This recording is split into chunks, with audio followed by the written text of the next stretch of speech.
목사들이요. 이제 저도 그런데요. 이제 목사들이 이렇게 이제 친구들끼리 또 이제 동기들끼리 아니면 선후배들끼리 가까운 사람들끼리 이렇게 모여서 삶을 나누고 교회 사역들에 대한 이야기들도 나누면서 그렇게 모임을 가질 때가 종종 있습니다.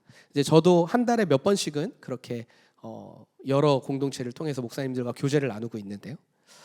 대부분은요 서로를 위해서 축복하고 또 격려하고 막 기쁜 거 있으면 같이 기뻐하고 뭐 이렇게 하지만 또 슬픔도 있으면 같이 이제 괜찮냐 기도 제목도 나누고 하지만 때로는 이게 이제 깊은 토론으로 이어질 때도 있어요. 근데 물론 이 토론이라는 건 좋은 거잖아요. 우리의 사고를 확장시킬 수 있고 여러 가지 사고를 들어볼 수 있는 기회이기 때문에 좋은 토론도 있지만 때로는요 이 토론이요 산으로 흘러가가지고 이 토론이 아니라 대립으로 끝나는 경우도 있어요. 목사들이지만 그것도 있다라는 거예요. 분명 시작할 때의 대화는 그런 의도가 아니었어요. 근데 이상하게 대화의 방향이 이상하게 흘러가는 때를 아마 저뿐만 아니라 여러분들도 아마 경험해 보신 적이 있을 것 같아요. 근데 그런 경우는요 사실상 가치가 좀 다르다 보니까 그런 경우가 생기는 일들이 발생한다는 거죠. 나의 가치, 저 사람의 가치, 저 사람의 기준, 나의 기준이 다르니까 대화 분명히 시작은 그게 아니었는데 대화를 하다 보니까 의견이 이제 대립되는 거죠. 그리고 자꾸 설득시키려고 하는 그런 일들이 대화 가운데 일어난다는 거예요. 이 가치라고 하는 것은요 문화이기도 하죠. 그래서 사람마다 가지고 있는 가치가 좀 다르죠. 조금 더 쉽게 얘기한다 그러면 기준이 되는 생각들을 가치라고 할 수 있을 것 같아요. 내가 생각하는 기준을 삼는 것들이 가치라고 얘기할 수 있겠죠. 이 기준, 내가 가진 기본값, 이 기준이 모두가 다르다 보니까요 조금씩 하나씩 맞지 않으면요 대화가 이상하게 흘러가는 거예요. 이렇게 맞지 않는다고 또 여기면요 관계가 이제 어떻게 발전이 되냐면 보통은 살짝의 거리와 경계를 두는 이후의 관계로 발전될 가능성이 매우 높게 되죠. 저 사람이랑 얘기해 보니까 나랑 좀 맞지 않는 것 같더라. 그러니까 거리를 두고 경계를 세웁니다. 그리고 적당한 관계를 유지하는 것이 보통 사회에서의 우리의 관계의 모습일 거예요. 근데 그렇다면 우리가 교회 안에서는 어떻게 해야 될까요? 기준이 다르고 가치가 다릅니다. 생각이 달라요. 문화가 다르기 때문이죠. 자라온 환경이 달라서. 그러면 교회가 달라요.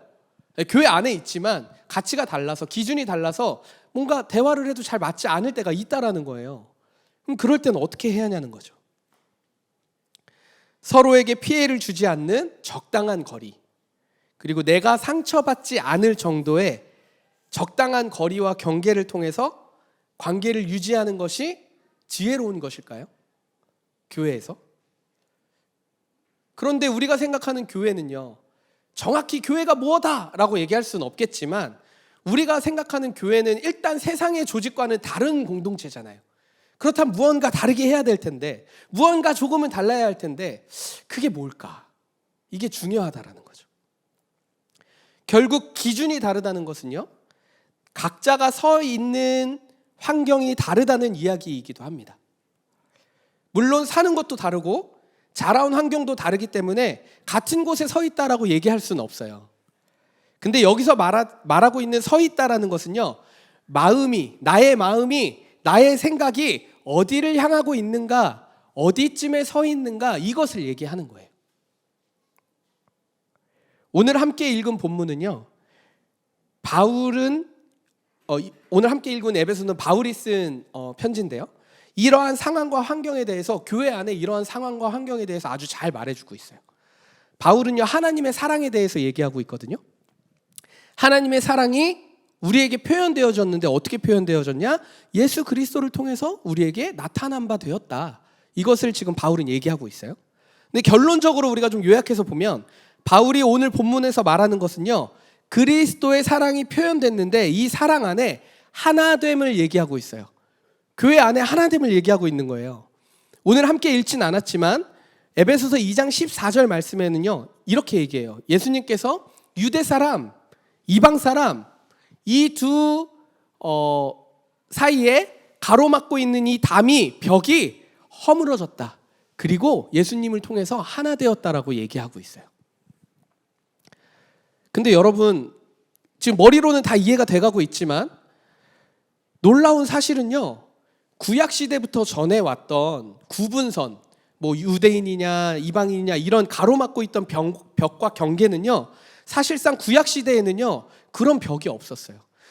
구약 시대의 벽이라고 하면 유일하게 존재했던 것이 하나가 있었는데, 제사장과 제사장 이외의 사람들, 그냥 하나님의 백성들, 이 구분선 말고는 구약 시대에는 사실상 유대인이냐 이방인이냐 이런 구분선이 전혀 없었다라는 거예요. 그런데 바울 시대, 지금 신약의 시대에 와서 이 바울의 시대에는요 얼마나 많은 분리가 있습니까? 가로막, 벽이, 담이 너무 많아요. 유대인이냐 이방인이냐 분리와 차별이 너무 많다라는 거예요. 사실 우리가 살아가는 이 시대도요, 분리, 차별, 다른 것, 경계, 이런 것에서 우리가 자유롭지 못하잖아요. 사실 우리도. 이것이 현실이에요.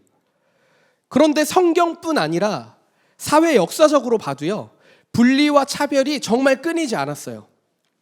인간이 겪고 있는 수많은 고통과 아픔의 현실들은요, 대부분이 어디에서 시작됐냐면 분리, 분열, 경계, 가로막음, 나눠짐, 차별에서 시작되었음을 우리는 조금만 생각해도 알 수 있다라는 거예요. 신분차별, 인종차별 등 이러한 분리주의가 역사뿐 아니라 우리가 살고 있는 지금 이 현대 사회에서도 여전히 깊숙이 자리 잡고 있다라는 거예요. 중요한 것은 무엇이냐면, 시간이 흐르면 흐를수록 더 다양한 분리, 다양한 경계, 다양한 차별들이 계속해서 사회 속에서 생겨나고 있다는 거예요. 사람들의 지식이 늘어나면 늘어날수록, 가치와 사고가 다양해지면 다양해질수록 계속해서 차이가 차이를 만들어내더라고요. 제가 어제 한 아파트에서 있었던 일들의 기사를 봤어요. 어떤 기사였냐면, 보신 분도 계실 거예요. 자기 집이에요, 아파트. 자기 집에서 김치찌개, 된장찌개를 끓여 먹은 거예요. 그런데 그 아파트의 한 동이었는지 그 뭐 호수였는지 그 라인이었는지 모르겠지만 앞에 현관문 앞에 막 쪽지가 막 붙어 있더래요. 근데 그 쪽지의 내용은 뭐냐면, 김치찌개, 된장찌개 냄새가 제발 나니까 제발 환풍기 틀고, 조리할 때는 환풍기를 틀고 창문을 좀 열고 음식을 해달라라는 쪽지가 붙어 있었대요. 물론 여러분, 다행이네요. 우리 여러분들도 뭐 저랑 비슷한 생각인 것 같아서. 물론 기사이기 때문에 도대체 어떤 상황과 환경 때문에 이 냄새를 싫어했는지는 잘 모르겠지만, 한국인에게 가장 중요한 김치찌개와 된장찌개를 집에서 못 끓여 먹는다? 뭐 청국장도 아니야. 와, 난 이거 못 참을 것 같거든요. 이제는 음식 냄새로도 싸우는 시대가 될 정도로 각자의 기준이 높아지는 시대인 것은 확실하다라는 거예요. 오늘 우리는요, 차별과 분리가 왜 생기는 것인지, 어떻게 하면 차별과 분리가 아니라 하나됨을 이룰 수 있는지 우리가 말씀을 통해서 좀 생각해 보기를 원합니다. 이렇게 얘기했지만 아이러니하게도요, 정말 아이러니하게도요, 하나님께서 율법을 통해 기준을 세우심으로써 하나님의 백성과 그렇지 않은 백성으로 또 나뉘게 되었어요. 자, 아이러니하죠.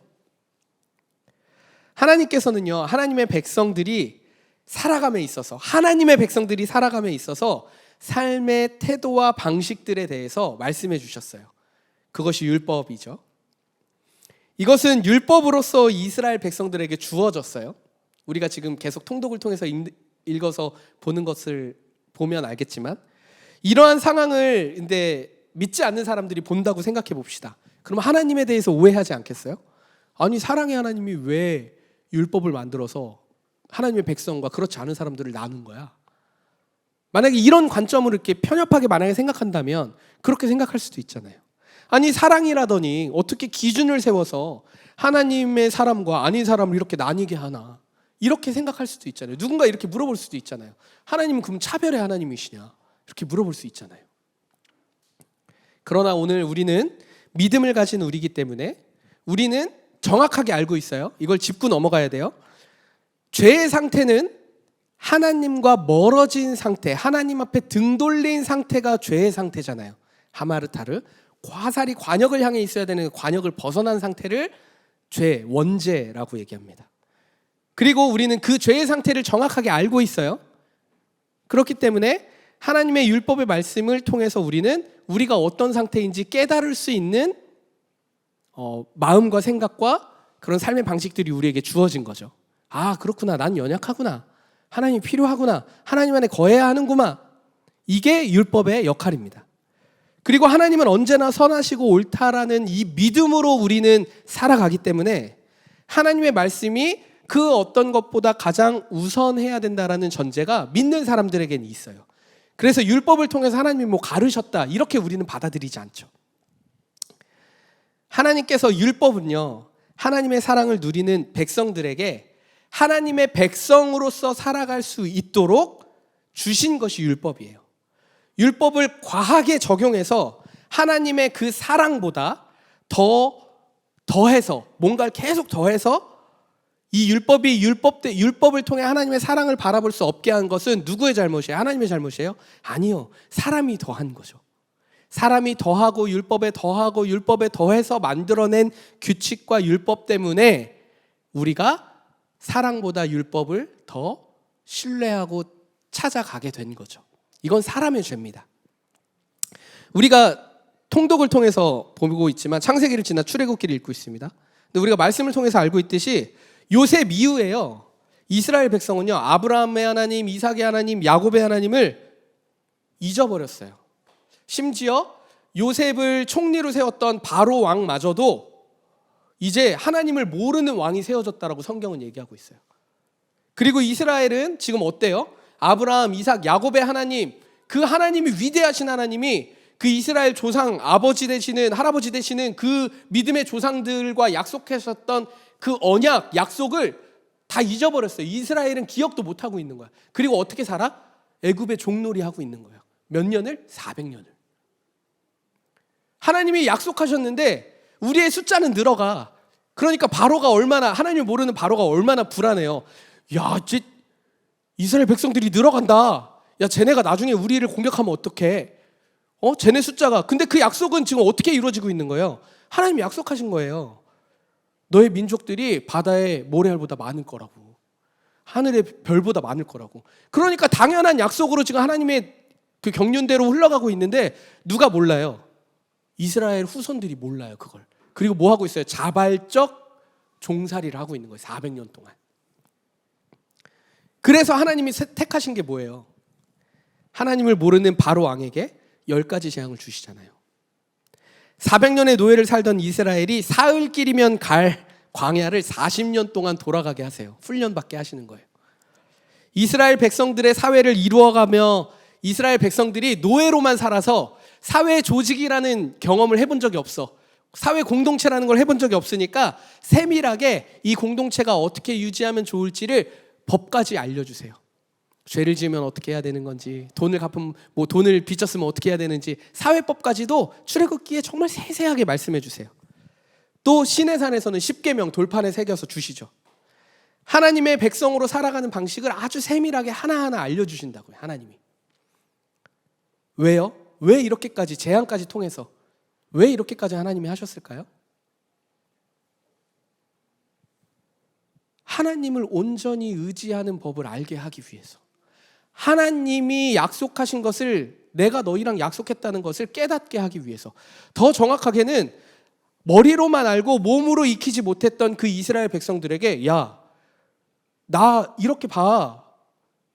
내가 이런 놀라운 일을 하는 거, 나 전지전능한 하나님이야. 근데 내가 너희의 믿음의 조상과 약속했다니까? 너희를 사랑하기로, 구원하기로 약속했다고. 그러니까 이제 내가 말하는 방식대로 살아야 되지 않겠어? 라고 주신 게 율법이에요. 기준이 하나님이 되도록, 하나님의 백성의 자녀답게 살 수 있도록 하나님의 길에 서게 하기 위해서 주신 것이 율법이라고요.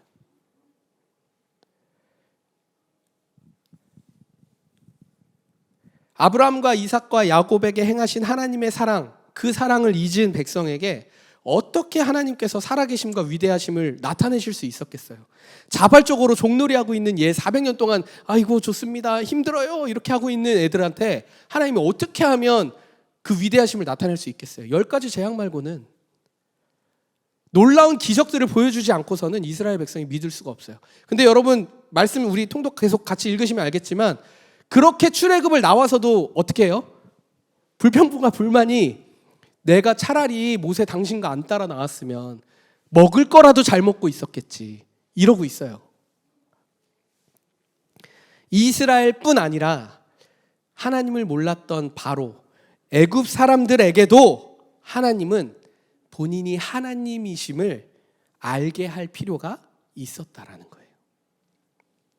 근데 여러분 생각해보면 정말 당연한 일입니다. 이게 죄와 어둠과 하나님은 공존할 수가 없어요. 그렇죠? 하나님은 완전 거룩하신 하나님, 완전히 구별되신 하나님이기 때문에 죄와 어둠과는 완전히 구별된 온전히 빛이기 때문에 공존할 수가 없어요. 그렇다면 하나님과 함께하길 원하는 하나님의 자녀 백성들도 어떻게 해야 돼요? 거룩해야 돼요. 그래야 하나님이랑 같이 있을 수 있잖아.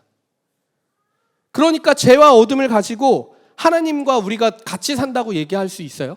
그럴 수 없다라는 거예요. 그러니까 하나님은 율법을 줘서라도 얘네들이 하나님의 백성답게 거룩하게 구별될 필요가 있었어요. 그래서 세상 가운데 말하지 않았지만 애굽 사람들에게는 얘기하지 않아도 이스라엘 백성을 택해서 너희는 거룩함으로 살아야 해. 그래서 율법 이런 것들을 지키면서 무교절을 지키고 유월절을 지켜가며 너희가 거룩을 내가 너희를 구원한 이심을 기억하면서 살아야 해라고 구별점을 기준을 정확하게 세워주신 거예요. 그것들을 통해서 우리가 얼마나 연약한지 내 힘으로 안 되는 게 얼마나 많은지 온전히 하나님을 의지하는 방법을 경험하고 깨달을 필요가 이스라엘 백성들에게 있었다라는 거예요. 결국 하나님께서는 율법을 통해서 하나님의 기준을 세우신 겁니다. 원래 처음부터 모든 것이 하나님 안에 존재되어 있었으면 따로 기준이 없어요. 왜냐하면 죄가 들어오기 전에는 나의 기준이 없으니까. 그냥 하나님의 기준이지 다. 하나님 말씀하면 네 하고 순종하고 하나님 안에 그리스도 안에 자유를 누리지 않았겠어요? 근데 죄가 들어온 순간부터 기준이 생겨요. 어떤 기준? 나의 기준이 생기는 거예요. 그렇게 하나님과 멀어짐으로 죄를 지고 이제는 기준이 애매해진 것입니다. 그러니까 이 기준이 애매해지니까 오랜 성경과 오랜 사회의 역사, 세계 역사를 보면 분리와 차별은 결국 나를 지키기 위한, 내가 높여지기 위한 하나의 방편이었던 거죠.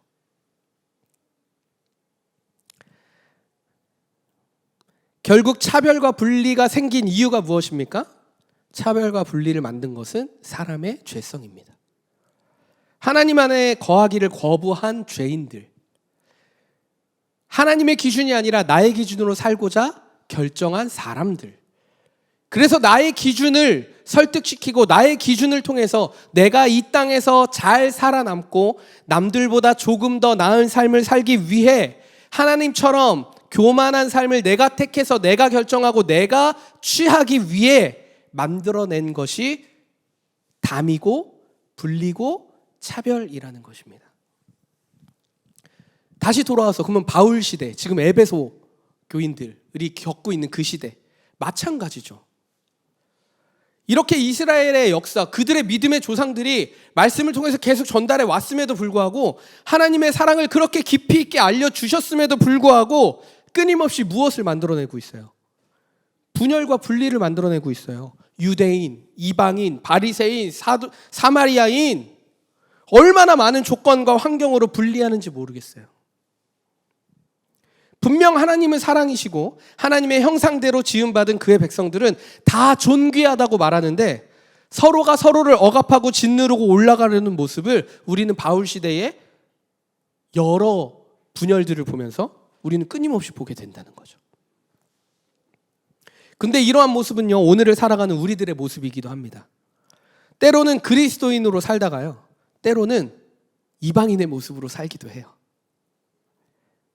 필요에 따라서 나도 모르게 카멜레온처럼 이리 왔다가 저리 갔다가 왔다 갔다 합니다. 본질은 변하지 않아요. 시대에 따라 가치는 변할 수 있다라는 이 말 뒤에 숨어서 어떻게 하냐면 충분히 내 삶을 돌아보지 않습니다. 믿음이 무엇인지, 하나님의 뜻대로 사는 것이 무엇인지 이런 사유하고 생각하고 내 삶을 돌아보는 것에 애쓰지 않고 고민하고 기도하며 말씀 앞에 씨름하는 시간들은 없으면서 말로만 본질은 변하지 않지만 시대의 가치는 변할 수 있어라는 말 뒤에 숨어서 그렇게 살아가는 그리스도인들이 너무나 많다라는 거예요. 저는 오늘 이 시간 은혜를 구합니다. 하나님의 긍휼하심을 구해요. 저도 이러한 분열과 분리에서 자유롭지 못하거든요. 때로는 저도 그리스도인 아닌 척 살아가다가 때로는 죄인도 되었다가 때로는 의인처럼 살았다가 이렇게 반복하면서 저도 살아갑니다. 나에게, 우리에게 여러분 자격이 있어서 하나님이 우리를 사랑하신 것이 아니라는 것 우리는 알잖아요. 내가 의인처럼 조금 더 나아서 요셉처럼 아브라함처럼 이삭처럼 야곱처럼 조금 더 성경에 적힐 만한 위대한 업적을 하나님 앞에 쌓아서 그래서 하나님이 우리를 사랑해 주신 게 아니라는 것 우리는 알고 있잖아요. 아브라함, 이삭, 야곱도 아시잖아요. 여러분 얼마나 말도 안 돼. 이 시대로 따지면 말도 안 되는 거짓말하고 다니잖아요. 걔네 웃긴 놈들이야. 믿음의 조상은 무슨 믿음의 조상. 그렇지만 존경합니다. 네. 네. 네. 자격 없지만 온전하고 완전하신 하나님의 그 사랑으로 그리스도 예수의 사랑으로 우리에게 은혜가 주어졌다고요. 그래서 오늘 이 시간 저는 은혜를 구합니다. 내일도 은혜를 구할 거예요. 앞으로도 영원히 저는 은혜를 구하고 긍휼을 구할 거예요. 왜냐하면 나에게 자격이 없기 때문이에요. 이 값없는 은혜와 감사가 주어진 우리, 경험한 우리, 적어도 그리스도의 자녀라고 얘기할 수 있고 내가 믿음으로 주님의 뜻대로 살길 원합니다라고 얘기하는 우리라면 달라져야 합니다. 우리의 삶의 기준이 달라져야 된다는 거예요. 우리가 서 있는 곳이 달라져야 된다는 거예요. 더 정확하게는요, 예수 그리스도로 인해서 이미 우리는 달라졌어요. 달라져야 되는 게 아니라 이미 달라졌다고요. 우리는 이미 십자가에 죽었다라고 우리는 그렇게 수도 없이 들었잖아요. 그리고 누구의 이름으로 살아요? 갈라디아서 2장 20절 오직 내 안에 계신 예수 그리스도의 이름으로만 산다고 얘기하잖아요. 그러니까 우리는 이미 2000년 전이지만 어제 오늘 미래를 주관하시는 시간의 주관자 되시는 하나님 앞에 우리가 믿음으로 고백한 그때부터 이미 우리는 달라졌다고요. 의인이라 칭함 받았다고요. 너 성준아 의인이야. 너 성준아 예수 그리스도의 자녀, 내 자녀야. 너는 나의 그 복을 상속받을 권리가 너에게 있어 라고 끝났다고요. 예수님이 이 복음의 능력을 선포하기 위해 이 땅에 오셨습니다.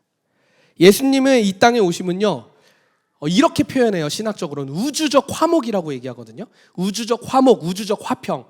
그러니까 온 우주 만물을 화평케 하고 평화롭게 우주 평화를 위해 오셨다고요. 하나님 안에서 하나님의 백성으로 완전한 평화의 삶을 살도록 하게 하기 위해서 예수님이 이 땅에 오셨다고요. 우리를 그리스도 안에 하나 되게 하신 이유가 바로 여기에 있습니다.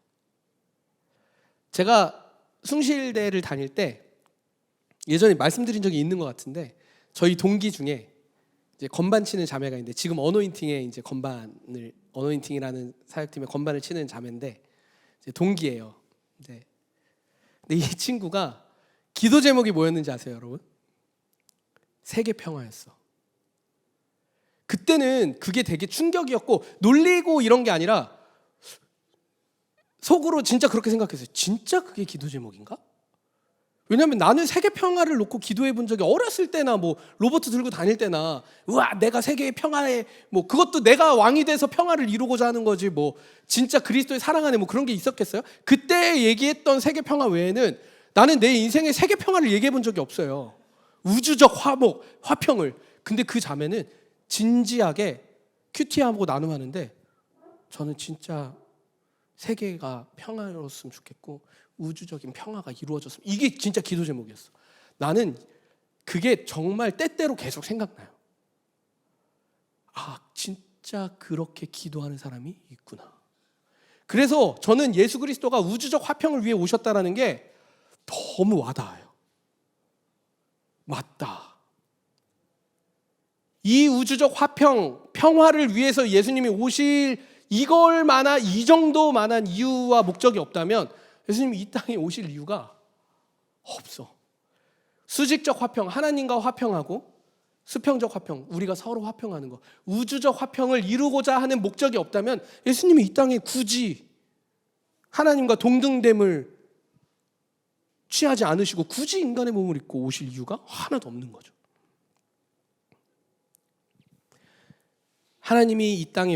예수님이 이 땅에 오심으로 우리를 하나 되게 하시기 위해 오셨습니다. 평화를 이루기 위해서. 오늘 함께 읽은 본문은요, 모퉁이 돌, 이 하나됨에 대해서 건물에 비유하고 있는데요, 모퉁이 돌 대신 예수로 함께 성전으로 지어져 간다라고 얘기하고 있어요. 너무 많이 들었던 말씀이죠. 하나씩 좀 생각해 봅시다. 성전은 뭐예요? 하나님이 거하시는 곳. 그렇죠? 성전. 하나님이 거하시는 곳은 장소로 봤을 때 어떤 곳이에요? 내 발에 신을 벗으라. 이곳은 거룩한 곳이니. 하나님이 거하시는 곳은 거룩한 곳이에요. 구별된 곳이라고요. 거룩하다는 것이 구별됐다는 뜻이잖아요. 그러니까 구별된 곳이에요. 성전은 구별되고 거룩한 곳이라는 거예요. 그러면 우리가 성전된다고 오늘 본문은 얘기해요. 그러면 우리는 어떻게 돼요? 우리도 구별돼야 돼요. 거룩해져야 돼요. 그렇죠? 그런데 우리는 무엇으로부터 구별되어야 됩니까? 당연히 죄로부터 구별되어져야 돼요. 근데 아까 죄를 설명했죠. 죄는 뭐였어요? 하나님과 멀어져진 상태, 하나님과 등 돌린 상태, 하나님의 기준이 아니라 내가 기준이 된 상태, 이 상태를 죄의 상태라고 얘기 드렸잖아요. 그러면 우리는 뭐에서부터 구별돼야 돼요? 나의 기준에서부터 구별돼야 돼요. 내 기준이 아니라 어떤 기준? 하나님의 기준으로 구별되어져요. 이게 거룩한 상태. 하나님의 말씀으로 생각하고 듣고 행하고 깨달아지고 성령의 은혜대로 감동받아서 행하는 은혜, 이게 구별된 삶의 상태. 성전된, 하나님이 거하시는 성전된 상태. 뭐 건물 장소를 얘기하는 게 아니고. 그러면 또 이렇게 생각해 봅시다. 그렇다면 우리가 노력해서 죄로부터 구별될 수 있어요? 내가 조금 더 노력하면 지금부터 내가 이제 죄도 정확히 알았고 구별된도 알았고 성전도 알았고 다 알았어. 오케이. 좋아. 우주 평화를 위해서 내가 죄가 없어질 수 있도록, 내가 깨끗해지도록 오늘 율법 하나하나 다 지켜가면서 정말 정확하게 살 거야 할 수 있습니까? 우리가 스스로 깨끗해질 수 있어요? 절대 없잖아요. 절대 스스로 깨끗해질 수 없어요. 하나님보다 앞선 교만한 마음을 내가 평생 잠재우면서 오직 주님만 붙잡고 살 수 있습니까? 아니요. 우리는 그럴 수 없어요. 우리는 그럴 자격도 없고 힘도 없고 능력도 없어요. 우리는. 혹시나 내가 하나님 앞에 예배 잘하고 공동체 생활 잘하고 매일같이 말씀과 기도로 내 삶을 이렇게 하면 분명히 유익은 있겠죠. 하지만 그걸로 통해서 내가 자격을 얻어서 뭔가 이 땅에서 조금 더 좋은 성품이 될 것이라고 착각하시는 분들 계시다면 빨리 내려놓으십시오. 우리의 선함의 행함의 덕을 쌓아서 하나님의 의에 이르는 것이 아닙니다. 그냥 하나님께서 의롭다 하셨기 때문에, 예수 그리스도를 우리에게 나타내 주셨기 때문에 우리는 그 믿음으로 의롭다 인정을 받는 거지, 우리가 열심히 덕을 쌓는다고 해서 의가 되지 않아요. 오히려 우리는 어떻게 될까요? 열심히 죄와 구별되기 위해 열심히 하다 보면 율법에 율법을 더하며 평화를 추구하는 것이 아니라, 사랑을 추구하는 것이 아니라 끊임없이 분열하고 내가 지키고 있는 이 거룩을 유지하기 위해 또 다른 누군가를 나와 경계를 세워서 분리시킬지도 몰라요. 왜냐하면 나를 지켜야 되니까. 그래서 영지주의가 나오고 분리주의가 나오고 그 수많은 이단들이 나온 거 아니겠습니까? 여러분, 어떻게 해결할 수 있을까요? 도대체 이 분리, 이 나와 다름의 기준들 도대체 어떻게 해결할 수 있어요? 방법이 없어요. 있다면 유일한 한 가지, 바로 사랑입니다. 사랑밖에 없어요. 사랑밖에 난 몰라. 죄송해요. 얘기해놓고 나서도 이 노래는 나밖에 모를 수도 있겠다, 이런 생각. 그러니까, 잠깐. 네. 방법은 사랑밖에 없어요. 하나님의 사랑, 죽기까지 사랑하신 그 예수님의 사랑밖에 방법이 없어요. 여러분, 성전 건물의 초석이라는 건 제일 처음 놓은 그 주춧돌이라고 하죠. 이 주춧돌이 예수님의 사랑으로 하나 되어질 때, 세워질 때 우리는 그 사랑을 경험할 수 있고 평화를 이룰 수 있다는 거예요. 여러분, 그 성경에서는 모퉁이돌이라고 얘기하는데요. 모퉁이돌을 이제 건물 그 공법 같은 걸 이름으로 제가 찾아보니까 주춧돌이라고 하더라고요. 근데 이 주춧돌은요, 어떤 게 주춧돌이라면 기둥을 세워야 되잖아요. 건물을 이렇게 위에 이렇게 뭘 올리고 뭐 하려면 기둥을 세워야 되는데, 이 기둥을 지탱하는 밑에 받침 주춧돌. 그래서 이 주춧돌이 없으면 기둥이 세워지지가 않아요. 그래서 옛날 우리나라 한옥 건물 같은 경우도 보면 이 주춧돌, 튼튼한 판판하고 튼튼한 주춧돌이 딱 있고 그 안에 기둥을 하나 박아요. 그리고 그 주춧돌을 몇 개 해서 이 주춧돌 위에 기둥이 세워지고 기둥과 기둥이 서로 연결되는 거예요. 그리고 지붕을 올리고 뭐 이제 마감을 하고 이렇게 해서 집이 지어지는 겁니다. 근데 모퉁이돌이 이 주춧돌이라는 거예요. 그러니까 기둥을 세우려면 주춧돌이 좋아야 되는데 이 주춧돌이 예수님의 사랑이라는 거예요. 그러니까 우리가 교회로 지어져 간다, 성전이 되어져 간다, 함께 지어져 간다라고 얘기했을 때 무엇이 주춧돌로 세워져야 되냐고요. 내 기준이에요? 분리 불안을 언제나 분리를 만들고 차별을 만들어내는 나의 기준이에요? 내 환경에서 나는 이렇게 해석이 되니까, 내가 김치찌개 냄새, 된장 냄새 싫으니까 환기 열고 하라고 하는 그런 기준이 돼야 돼요? 그리스도의 사랑, 죽기까지 사랑하신 그 주춧돌이 없으면 우리는 아무리 열심히 집을 지어도, 아무리 열심히 성전이 되려고 애써도, 교회가 되려고 애써도 교회가 될 수 없다는 거예요. 주춧돌이 예수님의 사랑이 되어서 성도라는 기둥이 세워지고 이 성도가 서로 연결되어서 성전이 되는 것입니다. 모두 함께 그리스도의 이 사랑 안에서 연결되어져서 어떻게 되어진대요? 함께 지어져 간대요. 제가 오늘 찬양도 같이 고백했지만 이 함께 지어져 간다는 말이 얼마나 마음에 와닿고 좋은지 모르겠더라고요. 세상에는요, 우리도 다 느끼잖아요. 내가 높아져야만 할 것 같아요. 사실은 내가 높아지려고 애쓰는 삶이 아닌데 그냥 나는 높아지려기보다 지금 살아남기 위해, 지금 내가 살기 위해서 그냥 열심히 사는 것 뿐인데, 누군가를 짓밟지 않으면, 누군가보다 조금 더 빠르게 움직이지 않으면, 누군가보다 조금 더 난 사람이 되려고 애쓰지 않으면, 그렇게 벽을 세우고 뭔가 분리를 만들고 차별을 만들고 내가 더 돋보이기 위해서 애쓰지 않으면 안 되니까. 그런 사회를 우린 살고 있잖아요.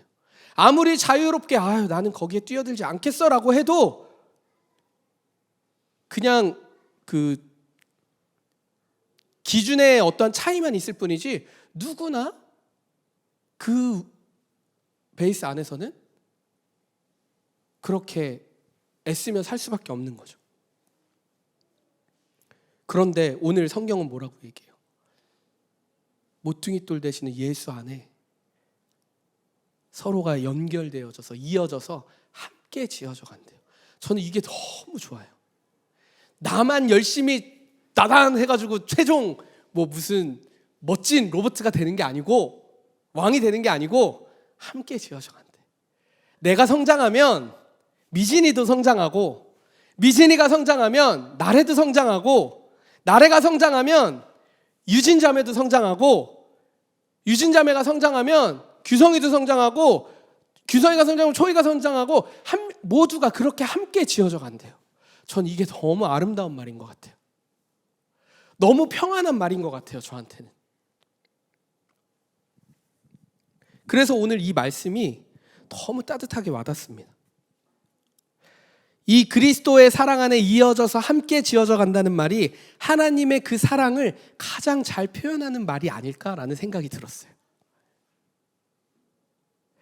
저 개인적으로는 이번에 설교를 준비하면서 이제 유대인이냐 이방인이냐 그리스도인이냐 비그리스도인이냐 신자냐 불신자냐 이제 이런 용어들이 이제 용어적인 측면으로 저에게 이제 그렇게 중요하지 않은 것 같아요. 그렇게 생각하지 말아야지라고 더 생각하게 된 것 같아요. 아마도 바울도 같은 마음이지 않았을까라는 생각이 들거든요. 유대인이었지만 이미 그들도, 이 유대인들도 이미 하나님 앞에 어때요? 죄를 범한 사람들인 거예요. 그래서 바울은 얘기해요. 유대인이든 이방인이든 유대인이냐 이방인이냐, 유대인 안에 이방인이 유대인으로 들어갔느냐, 그 율법을 잘 지켰느냐, 이거 이제 중요하지 않다라는 거예요. 바울도 유대인 이방인 아니고 이 담이 없어졌다고, 새로운 하나님의 백성들이 창조되었다고, 유대인도 아니고 이방인도 아니고 헬라인도 아무것도 아니고 그냥 하나님의 백성으로 창조되었다고. 그러니까 이제 용어적인 구분이 필요해요, 안 필요해요? 안 필요한 거예요, 바울에게는. 단지 당시 문화의 이해를 돕기 위해 유대인과 이방인이라는 어떠한 문화적인 용어를 사용하기 위해서 사용했을 뿐이지, 바울이 가지고 있는 공동체 신학적 사상은 유대인이냐 이방인이냐, 누가 속해야 되느냐, 누가 누구의 문화를 따라가야 되느냐, 이게 아니었다라는 거예요. 그냥 하나님의 백성으로 살아가자, 함께 지어져 간다, 예수 그리스도의 사랑 안에서 서로 살아가자, 그래서 우리는 그냥 새로운 하나님의 백성들이야, 이 얘기를 하고 있는 거예요, 바울은.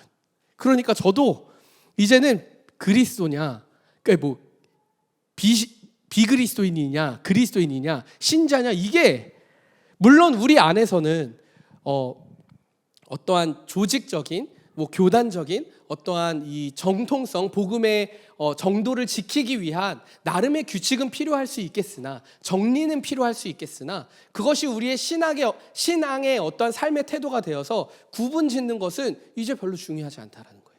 왜요?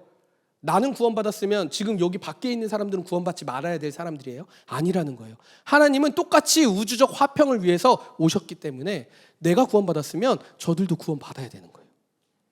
그래서 이제 그런 용어가 우리에게 필요해요. 밖에 나가면 뭐 동성애부터 뭐 되게 많은 우리 안에 분열, 사회적 분열들이 많잖아요. 그거 싸울 필요가 있어요? 아니요. 싸운다 안 싸운다의 개념이 아니라 우리가 집중해야 되는 건 그리스도의 사랑 안에 어떻게 사랑할 것인가에 집중해야 되는 거예요. 물론 그 안에 수많은 변수들이 많을 거예요. 그거를 저는 나중에 우리 교회 안에 기회가 된다면 우리가 좀 그런 토론도 하고 우리가 할 수 있는 일들을 발견해 갔으면 좋겠어요. 이처럼 예수님은요, 우주적 화목과 화평을 위해 오신 분이기 때문에 예수님은 이런 구분을 생각하고 오시지 않으셨을 거예요. 출애굽하는 이스라엘을 보면서 여러분 말씀에 그걸 혹시 캐치하신 분이 계신지 모르겠는데, 출애굽하는 이스라엘 백성 사이에 누가 껴 있었냐면 이방인들이 껴 있었어요. 근데 이방인들을 그럼 내쳐야 되잖아. 만약에 우리가 생각하는 하나님의 백성이 이스라엘만 뿐이었다면 같이 따라 나온 이방인들은 내쳐야 되잖아. 근데 그렇지 않아요. 이방인과 함께 살아갈 수 있도록 하나님이 또 다른 말씀을 하십니다. 출애굽을 했어. 아브라함, 이삭과 야곱의 하나님을 경험해야 되는데 이방인도 같이 그 안에 공동체를 이루며 살아갈 수 있도록 하나님이 조치를 취하시고 말씀하신다니까요. 하나님은 구분하고 분리하시는 분이 아니에요. 그냥 사랑 그 자체이십니다. 우리가 예수님의 사랑을 머리로만 텍스트로만 알아서 삶에서 실천해보고 그 사랑 안에 갈등과 고민과 기도와 간구와 말씀의 실천 가운데 그 은혜들을 경험한 게 아주 적다 보니 어쩌면 우리도 광야의 40년 같은 훈련의 시간이 필요할지도 모르겠어요. 그게 너무 적다 보니 그리스도의 사랑을 우리의 언어로 많이 표현할 수 없을 뿐이지 그리스도는 사랑이십니다. 그 사랑에 집중해야 된다고 성경은 얘기하고 있는 거예요.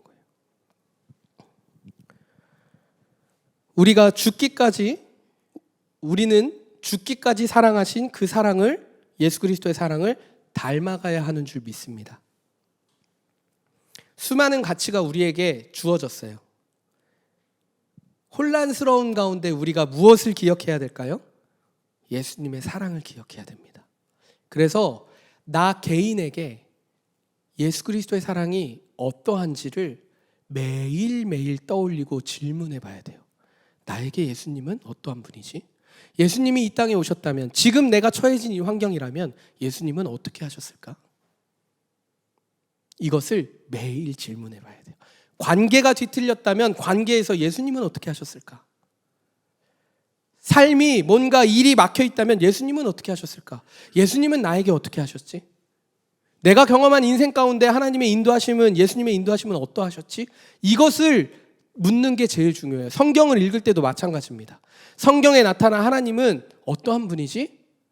그 하나님이 그 말씀을 통해 나에게 어떤 은혜를 주셨지? 나를 어떻게 말씀으로 인도하고 계시지? 하나님 나 인도해 주십시오. 기도하는 거예요. 말씀을 보고. 자꾸 우리의 삶의 수많은 가치 속에 희미해져가는 그 예수님의 사랑을 삶 속에서 뚜렷하게 기억하도록 기도하면서 간구하는 거예요. 그래서 자꾸 교회에서 말씀 보라, 기도해라, 그리고 가진 은혜들을 성도들과 나누라고 하는 이유는 세상의 가치가 우리 안에 너무 깊숙이 자리 잡았고 던지는 말들이 너무 많고 혼란하게 하는 가치들이 너무 많기 때문에 우리가 의도적으로 노출시키고 대화하고 나누고 생각하고 인식하고 깨어질 수 있도록 깨트려져야 빚어지잖아요. 그렇게 하도록 내 환경을 노출시키지 않으면 우리가 언제 깨어져요? 언제 하나 되어지고 언제 이어집니까? 그래서 제가 늘 말씀드리잖아요. 갈등은요, 하나님의 사랑을 경험할 수 있는 기회라니까. 막힘은요, 하나님의 일하심을 경험할 수 있는 기도의 순간이에요. 새롭게 빚어지고 하나님의 은혜를 경험할 수 있는 기회라는 거예요. 물론 원하진 않죠. 저도 그렇긴 해요. 그냥 평탄하게 좀 넘어갔으면 좋겠지만 우리가 그렇게 알고 있자고요. 하나님 어떻게 일하시는 분인지. 우리를 절대 포기하지 않으시는 분이기 때문에. 삶 속에서 끊임없이 예수 그리스도의 사랑을 묻고 내가 경험한 하나님의 사랑을 떠올리고 그것을 실천하기 위해 내 삶을 선택하고 행하는 것, 이것이 우리가 그리스도 안에 화평케 되는 삶, 하나 되어지는 삶, 주님의 뜻을 이루는 삶의 유일한 방법인 줄 믿습니다. 여러분, 나와 다른 사람을 섬긴다는 것은요, 진짜 여간 힘든 게 아니에요. 그냥 힘든 게 아니에요, 사실. 때로는요, 나를 없애야 되고요. 때로는 나를 없애면서까지 남을 섬겨봤는데 배려가 권리가 되는 일도 우리는 경험한 적이 있잖아요. 그래서 이제는 나를 좀 챙기고 남과 거리를 두어봤더니요, 이제는요, 내 안에 냉소적인 마음이 너무 많이 자라나 있더라고. 하나님을 사랑하고 이웃을 사랑하는 말씀이 너무나 간결한 복음의 핵심인데 이게 이렇게 중요한지, 얼마나 지키기 어려운지. 그래서 하나님 은혜를 구합니다. 긍휼을 구합니다. 왜요? 하나님의 은혜밖에 없어요. 할 수 있는 방법이 없거든. 사랑한다는 거요, 남들과 함께 이어져 간다는 거, 성도와 함께 이어져 간다는 거 늘 좋은 것만은 아니에요. 때로는 나를 비워야 되고 때로는 분노가 치밀어 오르지만 이것을 잘 가다듬고 잘 언어로, 나의 감정으로, 나의 생각으로 정리해서 또 말하는 그런 애씀도 필요하고요. 또 그런 대화의 시간도 마련해야 되고요. 정말 하나부터 열까지 관계한다는 게 쉽지 않아요. 사랑한다는 것은요, 말처럼 좋은 것이 아니에요. 왜냐면요, 예수님도 우리를 너무너무 사랑하셔서 이 땅에 오셨지만 결국 어떻게 하셨어요? 그 사랑을 죽을 수밖에 없었어요. 그거 말고는 도무지 우리를 설득시킬 방법이, 이해시킬 방법이 없었거든요. 사랑하는 이들에게서 손가락질 받고 십자가에 달리셨습니다. 사랑한다는 건요, 말처럼 허울 좋은 그런 아름다운 것만은 아니에요. 사랑이 늘 좋은 것만이 아니라는 거예요. 존중과 배려가 필요한 시대는 확실하지만 존중과 배려라는 이름으로 나의 이기를 채우는 모습을 우리는 이 시대에서 경험하고 있습니다. 존중과 배려는요, 서로 상호 보완적이어야 해요. 예수님의 사랑은요, 개인의 기준으로 시작되는 사랑의 섬김이 아니에요. 예수님이 나에게, 우리에게 하신 그 사랑이 기준이 되는 것입니다. 그것이 교회의 주춧돌이 되는 것입니다. 혹시 여러분 주변에 여러분에게 불편한 사람이 있으십니까? 교회뿐 아니라 사회에서도 그럴 수 있잖아요. 직장에 꼭 무슨 말이 있던데, 무슨 불변의 법칙? 미친놈 불변의 법칙인가? 또라이 불변의 법칙. 네, 회사에 꼭 그게 있다고 그러더라고요. 또라이 불변의 법칙. 어딜 가나 여러분 불편한 사람이 있을 수 있잖아요. 또 나와 맞지 않는 사람 있지 않으십니까? 내 성향과 내 성품에 맞지 않아서 불편한 관계가 있지 않아요? 예수님이 하셨듯이 그 사랑으로 섬겨보기를 감히 어렵지만 꼭 하셔야 된다라고 말씀드리고 싶습니다. 주님, 나의 인격을 존중해 주셔야죠. 나도 사람인데요. 나는 못해요. 이렇게 말하는 사람이 있을지도 모르겠어요. 그런데 하나님은 말씀하십니다. 내가 너를 성준아 너무 존중하기 때문에 너에게 내 사랑을 더 깊이 알려주려고, 그래서 그런 상황이 있는 거야. 섬겨봐. 그럼 내가 너를 어떻게 사랑했는지 너도 알 거야.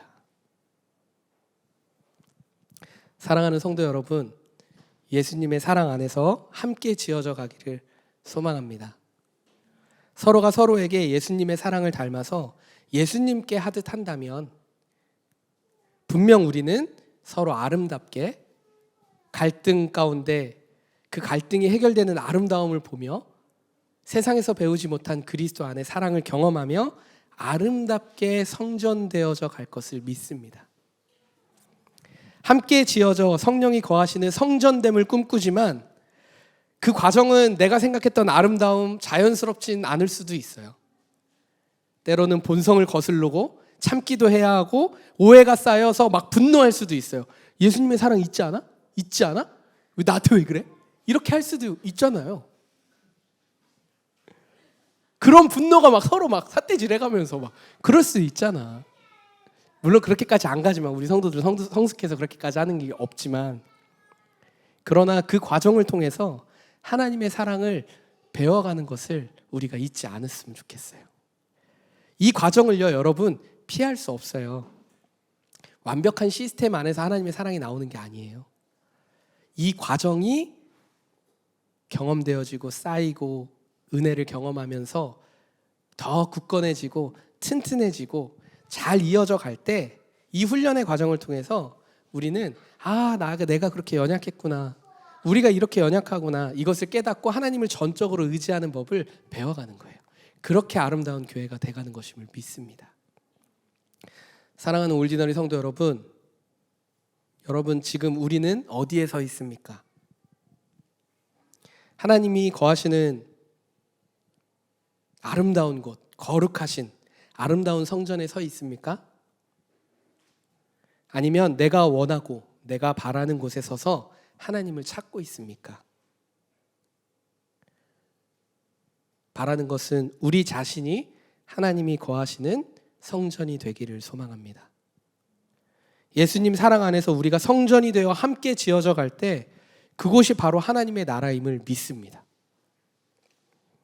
이미 우리는 이 땅에서 하나님의 백성으로 동참하며 살아가고 있어요. 여러분들이 어렵지만 신앙생활하는 것, 교회 공동체에 나와서 이렇게 어색하고 힘든데도 서로 인사하고 눈 마주치고 사랑합니다, 축복합니다 해가면서 이렇게 하는 거, 이게 하나님의 백성으로 동참하면서 살아가는 하나의 모습인 줄 믿습니다. 그런데 저는 여러분들에게 한 번 더 소망에 대해서 얘기하고 싶어요. 우리가 이렇게 사는 게 언제까지라고 물어볼 수 있을 것 같아요. 우리는 이미 하나님 나라를 동참하며 살아가는 거거든요, 여러분. 장차 주님 다시 오실 그때에 세상은 분명히 알게 될 거예요. 하나님의 나라의 실체가 바로 우리의 모습이었다라는 것을, 우리가 이렇게 이어져서 하나님의 성전이 되어가는 이 모습이 하나님 나라의 실체였다는 것을 장차 주님 다시 오시는 그때에 세상 사람들은 알게 될 거예요. 저는 그것이 소망입니다. 그래서 두려워 마시고, 지쳐 마시고, 힘들어 마시고, 힘들면 힘들다 말씀하시고, 기쁘면 기쁘다 말씀하시고, 행복하면 행복하다 얘기하시고, 나 이게 고통스러운데 내 힘으로 안 된다 할 땐 나 이거 힘이 안 돼요, 기도해 주세요라고 얘기하는, 그렇게 서로 이어져서 그리스도의 사랑 안에 하나 되어져가는 우리 올디너리 믿음의 공동체 되어지기를 그리스도의 이름으로 축원합니다.